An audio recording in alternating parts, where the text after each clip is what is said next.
Hello, welcome to the Abstract Sifter YouTube channel. Today's video covers downloading, querying, and sifting. To download the Abstract Sifter, go to the Comptox Chemicals dashboard. The URL location is comptox.epa.gov/dashboard/. Click on the About button at the top, then on Downloads, then on Literature Mining, and on Abstract Sifter, and another link here to click on, and you go to a Clowder site that has 3 files. One's a zip of the other 2. Here's the user guide, which is very useful, and here's the Abstract Sifter version 7, the most currently released version of the Abstract Sifter.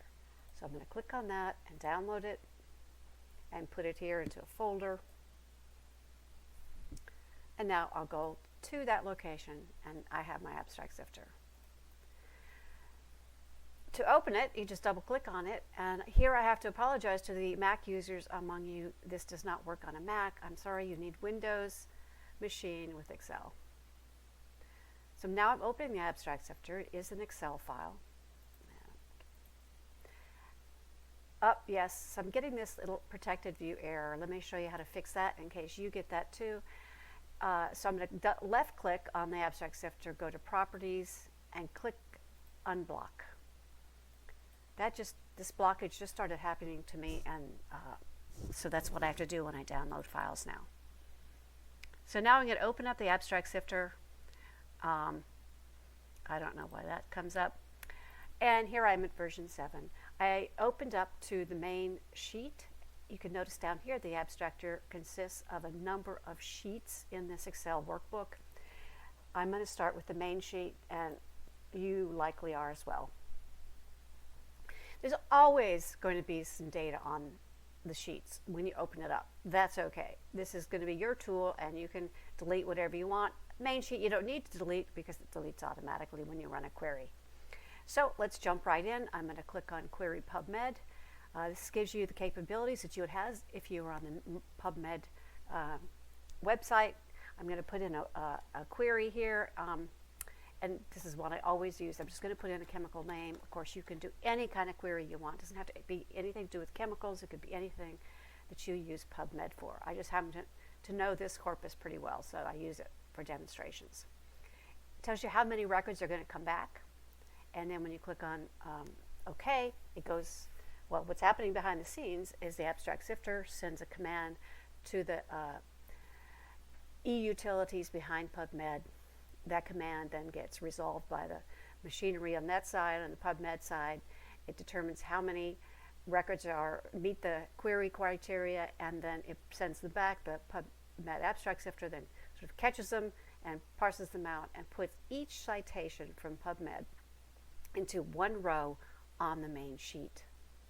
And that's what's happening now as we watch it happen. You can keep track of where things are. Down here in the left, it says here's where I am, 1500, so we have about 300 to go. And there they are. So each citation, as I said, is on one row here on the main sheet, and you can use the built-in Excel capabilities here to do searching, sorting, etc., search for certain author, etc. You have the PubMed ID hyperlinked right here. Pub year, we'll get back to these. Title, flag, 1 is yes, it's a review, 0, it's not a review. 1, it's in PubMed Central. You can see got some little helper messages here. Authors, journal, DOI, volume, issue, pages, etc. So you can browse this any way you want to, and if you double click on a row, it brings you to another sheet called the abstract sheet and displays the abstract here. So I've brought back over 1,800 citations, and of course that's a lot. And if I'm looking for something specific, and I'm going to pretend now that I'm looking for something specific, and I'm going to show you how to find something relevant very quickly and effectively. These 3 cells right here, which rarely have the string of characters term 1, term 2, and term 3 in them, these are called Sifter cells, and this is where you do the sifting. And for first of all, when I do queries that have to do with one specific entity, like here a chemical entity, I might put that entity's name here as well. And when I hit enter, what happens is this abstract sifter counts the occurrences of this string of characters in the title, abstract, and keywords of every single one of these abstracts brought back, and then you can search on them. So this first one here has 28 occurrences of the string fipronil in it. So we know it's really about that chemical, as opposed to, say, these that only have one occurrence of fipronil. And you can just look at these titles and you can see that they're not specifically about this chemical, but these definitely are. So that's a way of ascertaining relevancy quite quickly. And let's say at this moment I'm interested in reading about fipronil and its effect on fleas and ticks. And I'm just going to put flea and tick in these two sifter terms, or sifter cells, and then I can also sort on those things. And you can use, let's take away the zeros, and I can see then how dense these articles are in my three terms that at the moment drive my relevancy.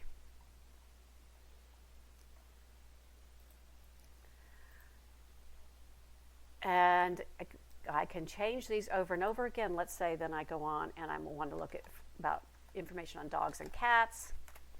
I can put those in there and then see the occurrences of dog and cat. So let me see, this has got 26 of dog, no cat. Here's the one with both, but only has one fipronil. Here's one that has a good bit of both. It's 18 fipronil occurrences, 7 dog, 5 cats. And I'm going to double click on the title, and you can see this is not only a long, partly in different languages, abstract, but it has lots of occurrences of the terms that I was interested in. All right, so let me pretend some more and say I'm looking for dose studies. I want to find where fipronil is tested in rats or mice to see its safety. So I'm going to put dose here, and then I'm going to put MIGs here, MG, because that's often an indicator. Oops, I'm going to take this off. And again, so let's do this again, and then this, so I can see. So you can see some of these up here must be very likely about dose studies, because here's 12 fipronil, 9 dose, doesn't have MIGs. This one has a little bit of everything, so let's look at that. So we have dose, we have MIGs, we have fipronil, and if I'm looking for dose studies, that's a good bet. Now I haven't looked to see if it has mice or rats in it, so gosh, how could I this is where I wish I had more columns to sift on. And you can't do not even think about putting another column here to sift on. I'll show you how you can sift effectively on as many columns as you want to, or as many sifter terms as you want to. That's in the term mapping video. Won't be today. Okay, so let's say I've read as many, read lots of abstracts, I've found some fascinating information, and I decide to go on and work on something else. Maybe it's a project I was starting yesterday. I could go here to the log sheet and look at things I was doing before in this abstract sifter, if I saved it. So here's something about this chemical right here, and reproduction, adverse effects. I'm going to click on that. And I think I did that a little bit too fast. So I was on the log sheet. I found something I was working on yesterday and decided to go back to it. So I just double clicked on the row in the log sheet, and it's rerunning this query. That's a great way to keep track of the things you're working on. Remember the days when you'd go to PubMed and run a query, and then you couldn't remember what it was because you found some perfect abstract, and now you can't find it again. So with the abstract sifter, those days are over as long as you save. Okay, and then here I am with a different chemical, but let's say this is a DDE, so I'm going to put DDE there, and I'm going to put egg, and then maybe exposure. That's what I'm working on today. And then I can go read those articles. So again, you can run queries all day. You can change your sifter terms over and over again. And to match whatever is relevant to you at that time. And then, of course, you can get to the abstract with those terms highlighted in the color that they are on the main sheet by just double-clicking. And that's all for today. I'm trying to keep these short, so please hit that subscribe button, and we'll see you soon.